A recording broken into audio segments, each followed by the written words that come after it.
ஓம் சாந்தி 11/7/2025 காலை முரளி பாப் தாதா மதுபன். இனிமையான குழந்தைகளே, முதலில் அனைவருக்கும் தந்தையின் சரியான அறிமுகத்தை கொடுத்து கீதையின் பகவானை நிரூபியுங்கள். பிறகு உங்களது பெயர் பிரபலமாகும். கேள்வி: குழந்தைகளாகிய நீங்கள் 4 யுகங்களையும் சுற்றி வந்திருக்கிறீர்கள். அதன் வழக்கம் பக்தி மார்க்கத்தில் நடைபெற்றுக் கொண்டிருக்கிறது. அது எது? பதில்: நீங்கள் 4 யுகங்களையும் சுற்றி வந்தீர்கள். அவர்கள் அனைத்து சாஸ்திரங்கள், சிலைகள் போன்றவைகளை வண்டியில் வைத்துக் கொண்டு நாலாபுறமும் ஊர்வலமாக சுற்றி வருகின்றனர். பிறகு வீட்டிற்கு கொண்டு வந்து தூங்க வைத்து விடுகின்றனர்.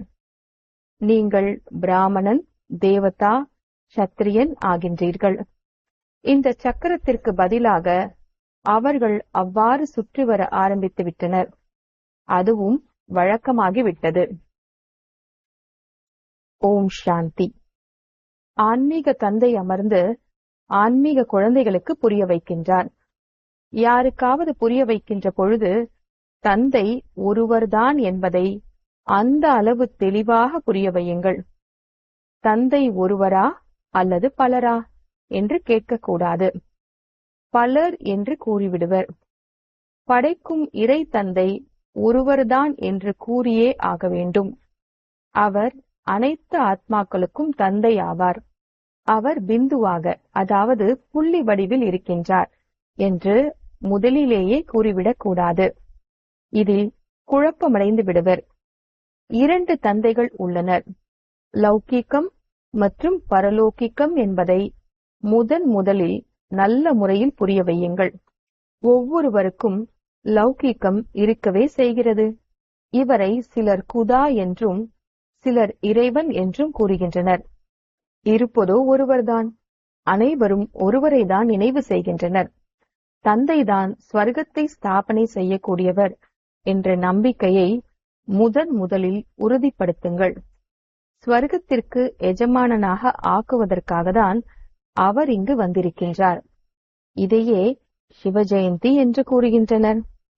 ஸ்வர்க்கத்தை படைக்கும் தந்தை பாரதத்தில்தான் ஸ்வர்க்கத்தை படைக்கின்றார் என்பதையும் குழந்தைகளாகி நீங்கள் அறிவீர்கள். அதில்தான் தேவி தேவதைகளின் ராஜ்யம் இருந்தது. ஆக முதலில் தந்தையின் அறிமுகம் கொடுக்க வேண்டும். அவரது பெயர் சிவன். கீதையில் பகவானின் மகா வாக்கியம் இருக்கிறதல்லவா? முதலில் இந்த நம்பிக்கையை ஏற்படுத்தி எழுதி வாங்க வேண்டும்.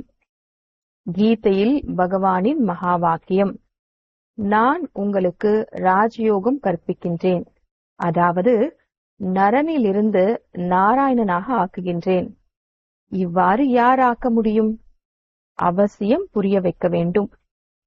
பிறகு பகவான் யார் என்பதையும் புரிய வைக்க வேண்டியிருக்கும். சத்யுகத்தில் முதல் நம்பரில் இருந்த லக்ஷ்மி நாராயணன் தான் பிறகு 84 பிறவிகள் எடுப்பார். பிறகுதான் மற்ற தர்மத்தை சார்ந்தவர்கள் வருகின்றனர். அவர்களுக்கு இவ்வளவு பிறவிகள் இருக்க முடியாது. முதலில் வரக்கூடியவர்கள்தான் 84 பிறவிகள் இருக்கின்றனர்.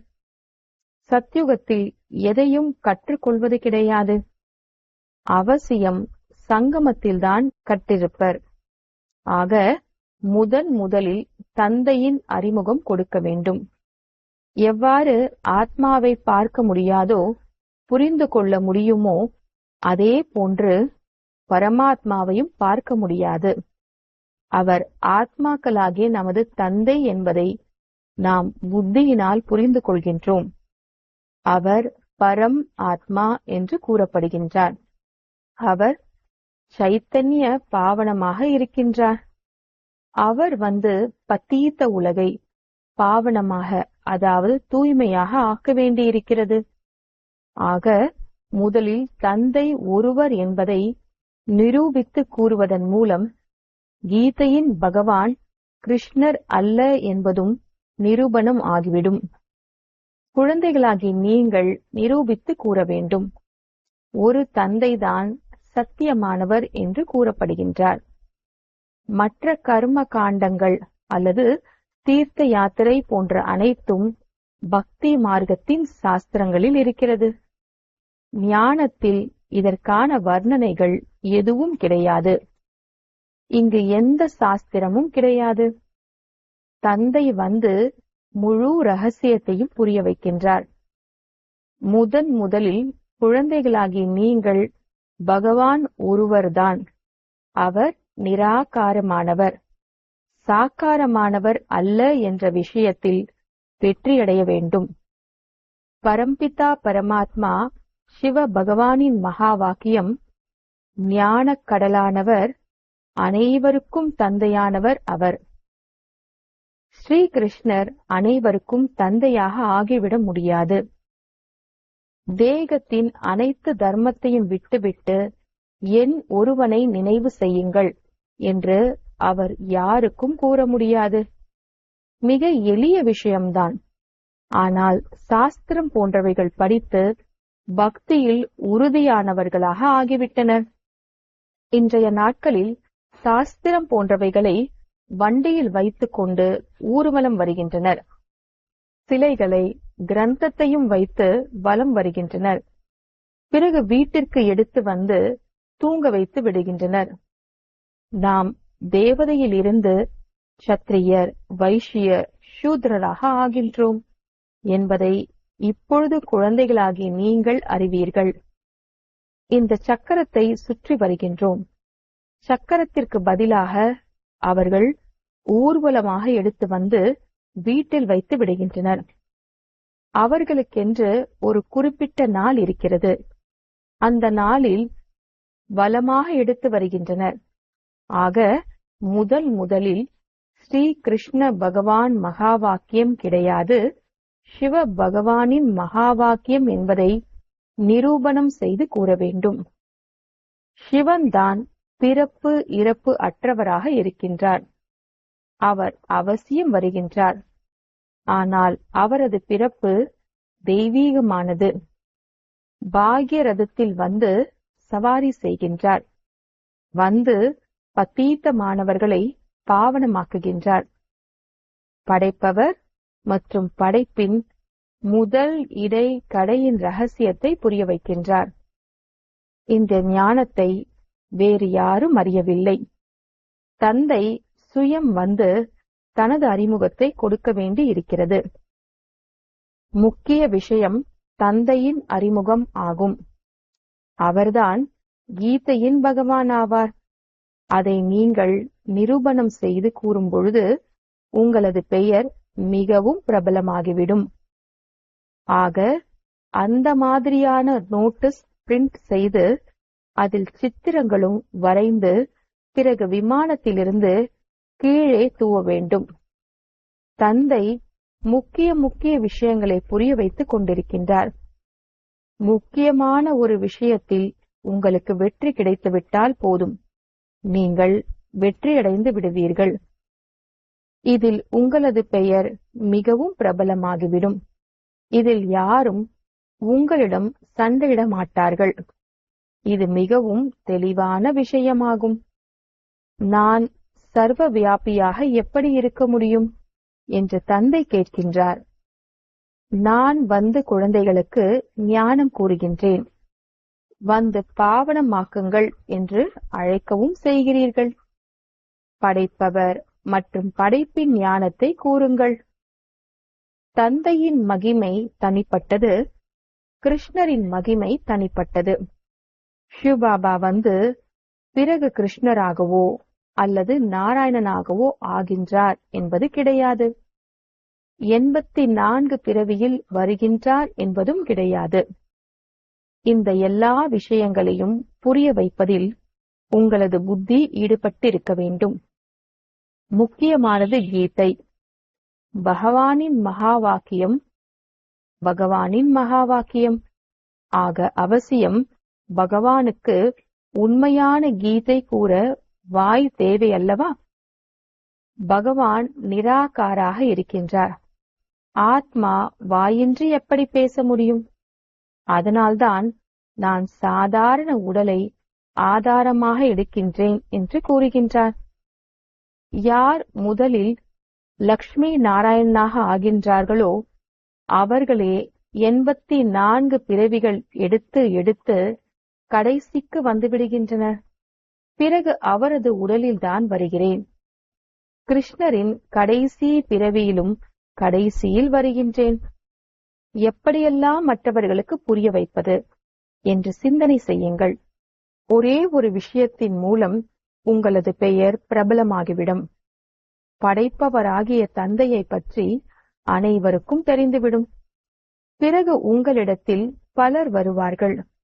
இங்கு வந்து சொற்பொழிவு செய்யுங்கள் என்று அழைப்பார்கள். ஆகையினால் முதலில் அல்லாவை பற்றி நிரூபணம் செய்து புரிய வையுங்கள். பாபாவிடமிருந்து நாம் ஸ்வர்க்கத்தின் ஆஸ்தி அடைந்து கொண்டிருக்கின்றோம் என்பதை குழந்தைகளாகி நீங்கள் அறிவீர்கள். பாபா ஒவ்வொரு 5000 ஆண்டுகளுக்கு பின் பாரதத்தில்தான் பாக்யசாலி ரதத்தில் வருகின்றார். இவர் சௌபாகியசாலியானவர்.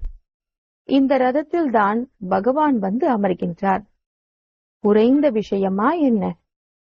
பகவான் இவரிடத்தில் அமர்ந்து குழந்தைகளுக்கு புரிய வைக்கின்றார். நான் பல பிறவிகளின் கடைசியில் இவரிடத்தில் பிரவேசம் செய்கின்றேன். ஸ்ரீ கிருஷ்ணருடைய ஆத்மாவின் ரதம் அல்லவா? அவர் சுயம் ஸ்ரீ கிருஷ்ணர் அல்ல. பல பிறவிகளின் கடைசியில் இருக்கின்றார். ஒவ்வொரு பிறவியிலும் முகம், தொழில் போன்றவைகள் மாறிக்கொண்டே இருக்கும். பல பிறவிகளின் கடைசியில் யாரிடத்தில் பிரவேசம் ஆகின்றேனோ அவர் பிறகு கிருஷ்ணராக ஆகின்றார். சங்கம் யுகத்தில் வருகின்றார். நாமும் தந்தையினுடையவராக ஆகி தந்தையிடமிருந்து ஆஸ்தி அடைகின்றோம். தந்தை கற்பித்து பிறகு கூடவே அழைத்து செல்கின்றார். கஷ்டத்திற்கான வேறு எந்த ஒரு விஷயமும் கிடையாது. என் ஒருவனை மட்டும் நினைவு செய்யுங்கள் என்று கூறுகின்றார். ஆக எப்படியெல்லாம் எழுத வேண்டும் என்று சிந்தனை செய்ய வேண்டும். இதுதான் முக்கிய தவறாகும். இதனால்தான் பாரதம் அதர்மமானதாக, ஏழையானதாக ஆகிவிட்டது. தந்தை மீண்டும் வந்து ராஜயோகம் கற்பிக்கின்றார். பாரதத்தை மீண்டும் உண்மையான தர்மமானதாக, செல்வம் மிக்கதாக ஆக்குகின்றார். முழு உலக உண்மை தர்மத்தை சார்ந்ததாக ஆக்குகின்றார்.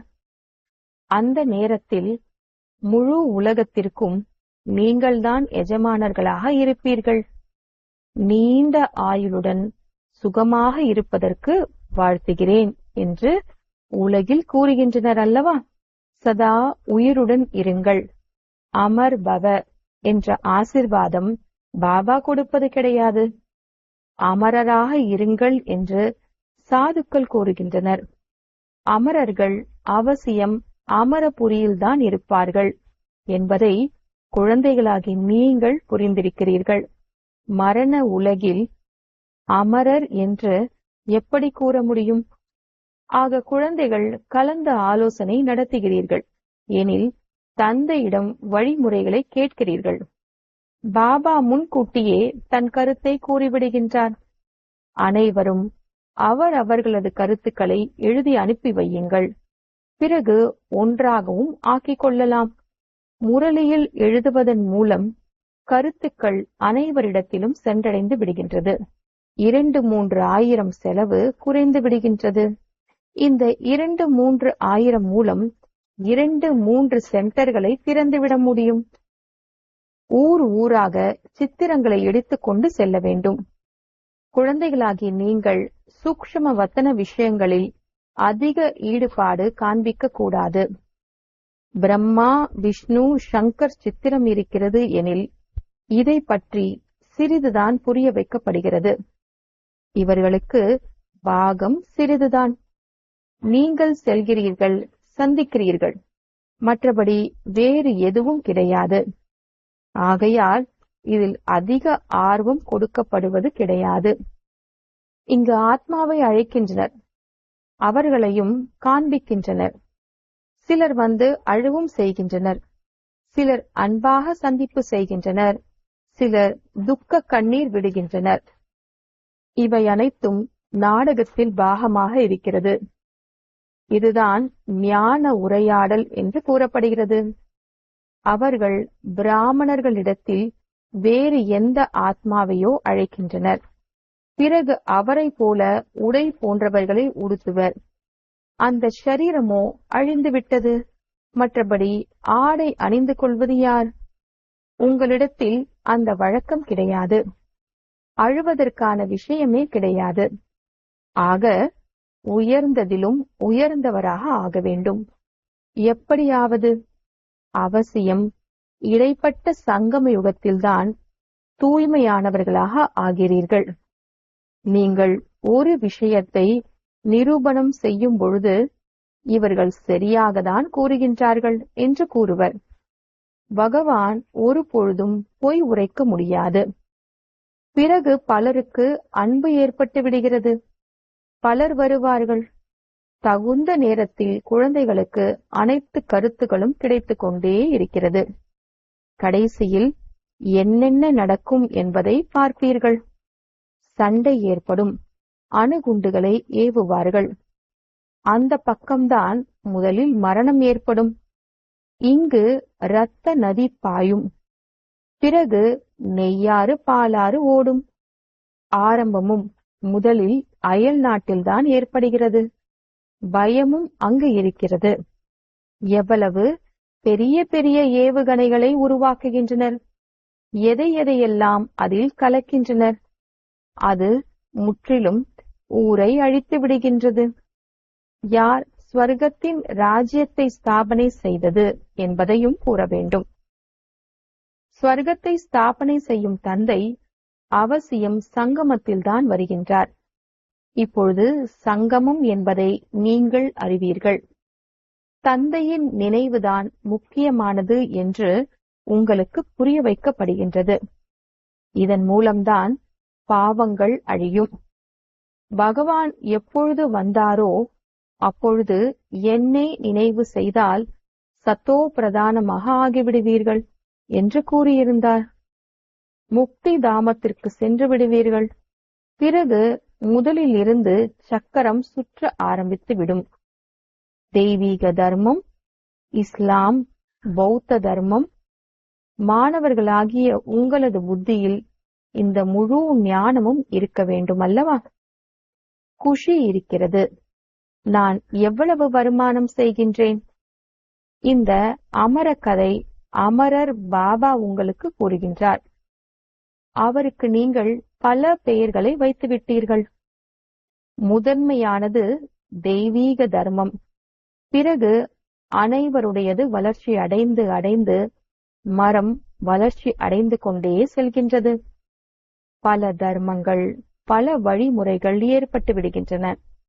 இந்த ஒரே தர்மம் ஒரே ஸ்ரீமத் மூலம் ஸ்தாபனை ஆகின்றது. வேறுபாட்டிற்கான விஷயம் கிடையாது. அதாவது மாறுபட்ட விஷயம் கிடையாது. இந்த ஆன்மீக ஞானம் ஆன்மீக தந்தை அமர்ந்து புரிய வைக்கின்றார். குழந்தைகளாகிய உங்களுக்கு குஷியும் இருக்க வேண்டும். தந்தை நமக்கு படிப்பு கற்பிக்கின்றார் என்பதை நீங்கள் அறிவீர்கள். நீங்கள் அனுபவத்தில் கூறுவதால் பகவான் நமக்கு படிப்பு கற்பிக்கின்றார், வேறு என்ன வேண்டும் என்ற சுத்தமான அகங்காரம் இருக்க வேண்டும். நாம் உலகத்திற்கு எஜமானர்களாக ஆகின்றோம் எனில் ஏன் குஷி இருப்பது கிடையாது? அல்லது நம்பிக்கையில் எங்கேயோ சந்தேகம் இருக்கிறது. தந்தையின் மீது சந்தேகம் வரவே கூடாது. மாயை சந்தேகத்தில் கொண்டு வந்து மறக்க வைத்து விடுகின்றது. மாயை கண்களின் மூலம் அதிகம் ஏமாற்றுகிறது என்பதை பாபா புரிய வைக்கின்றார். நல்ல பொருளை பார்க்கின்ற பொழுது சாப்பிட வேண்டும் என்று உள்ளம் விரும்புகின்றது. கண்களால் பார்த்த உடனேயே அடிக்க வேண்டும் என்ற கோபம் வந்துவிடுகின்றது. பார்க்கவில்லை எனில் எப்படி அடிக்க முடியும்? கண்களால் பார்க்கின்ற பொழுதுதான் பேராசை, பற்றுதல் ஏற்படுகிறது. முக்கியமாக ஏமாற்றக்கூடியது கண்களாகும். இதன் மீது முழு கவனம் செலுத்த வேண்டும். ஆத்மாவிற்கு ஞானம் கிடைக்கிறது, பிறகு கெட்ட பார்வை நீங்கிவிடுகிறது. அதற்காக கண்களை எடுத்துவிட வேண்டும் என்பது கிடையாது. நீங்கள் கெட்ட பார்வையை நல்ல பார்வையாக ஆக்க வேண்டும்.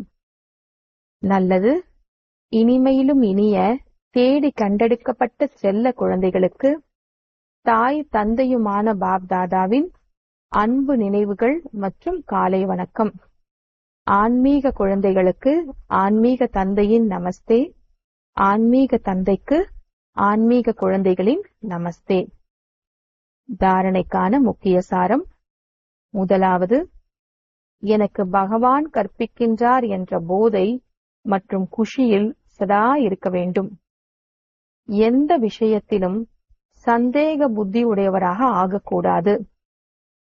சுத்தமான அகங்காரத்துடன் இருக்க வேண்டும். இரண்டாவது,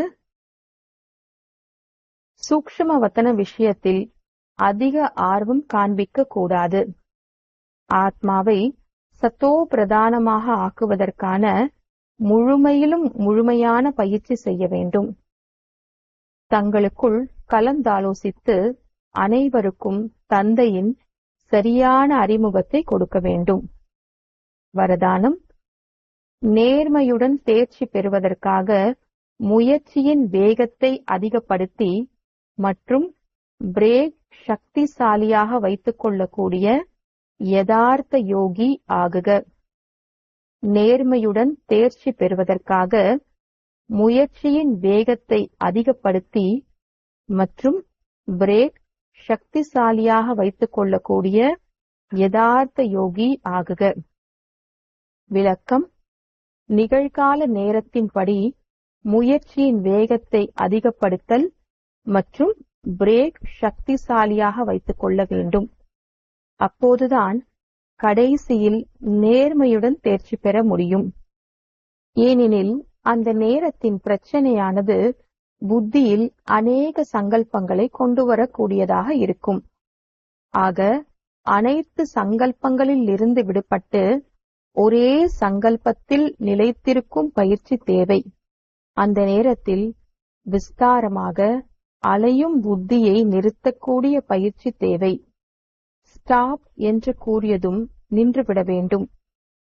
எவ்வளவு நேரம் வேண்டுமோ அவ்வளவு நேரம் புத்தியை ஒரே சங்கல்பத்தில் நிலைக்க செய்ய வேண்டும். இதுதான் யதார்த்த, அதாவது உண்மையான யோகா ஆகும். ஸ்லோகன். நீங்கள் கீழ்ப்படிதலுள்ள சேவகர்கள் ஆகையினால் சோம்பேறியாக இருக்க முடியாது. சேவகன் என்றால் சதா சேவையில் ஈடுபட்டிருக்க வேண்டும். நீங்கள் கீழ்ப்படிந்துள்ள சேவகர்கள் ஆகையினால் சோம்பேறியாக இருக்க முடியாது. சேவகன் என்றால் சதா சேவையில் ஈடுபட்டிருக்க வேண்டும். அவ்யக்த சமிக்ஞை. எண்ணங்களின் சக்தியை சேமிப்பு செய்து சிறந்த சேவைக்கு கருவியாகுங்கள்.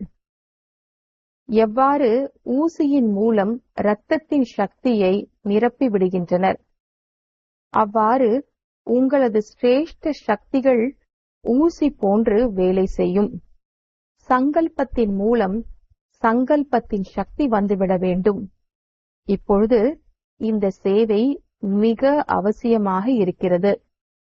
தனது பாதுகாப்பிற்காகவும் சுபம் மற்றும் சிரேஷ்ட சங்கல்பத்தின் சக்தி மற்றும் பயமற்று இருக்கும் சக்தி சேமிப்பு செய்யுங்கள்.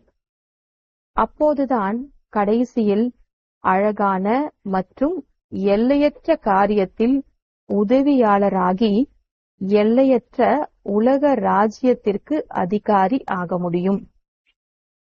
ஓம் சாந்தி.